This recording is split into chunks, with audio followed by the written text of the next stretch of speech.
Yo, so mga D-Wires, so meron tayong i-restore na bullet tweeter. Napulot ko lang sa basurahan. Kaya siguro tinapon to sa basurahan dahil sunog na. So yun, busted na nga. Wala nang continuity. So napakamura lang na repair kit to. Napakamura lang sa Lazada or sa electronic shop. Ito sa Shopee or sa Lazada parang nasa less than 100 lang. Lalagay ka lang nyo sa comment section yung kanyang product link. Ayan, no? Standard naman yung sizes na yan, mga gantong bullet tweeter, tsaka yung isa na 300 watts. Isa lang size yan. Dati, pahirapan pa mag-rewind. Ngayon, napakasimple na lang gagawin. Papalitan na lang. So, kung paano buksan, yan, may terminal lang sa likod. Buksan lang syempre dyan.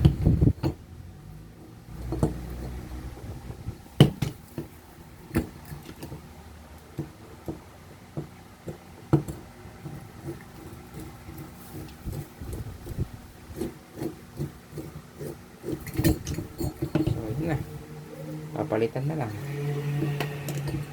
Pero bago ko siya palitan, lilinisin ko lang.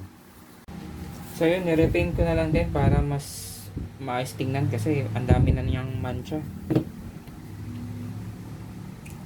So mahalaga lang din naman dito tandaan yung polarity, mayroong kulay pula. So yun, nirepaint ko na lang din kasi ang dami na niyang gasgas tsaka mahirap na matanggal yung mancha.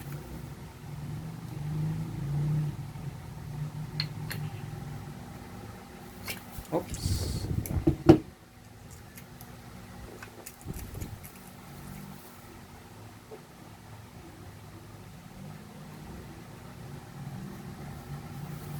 Yan, bagong pintura baka magasgasan. Hindi pa ganun katigas yung pintura niya.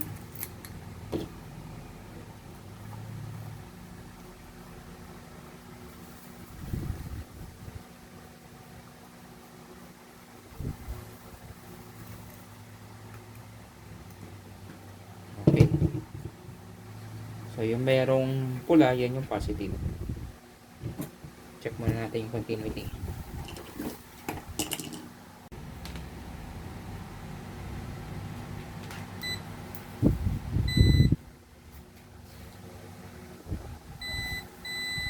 Okay, 3.5 ohms. Okay, pwede na uling gamitin. So ayun, testingin natin.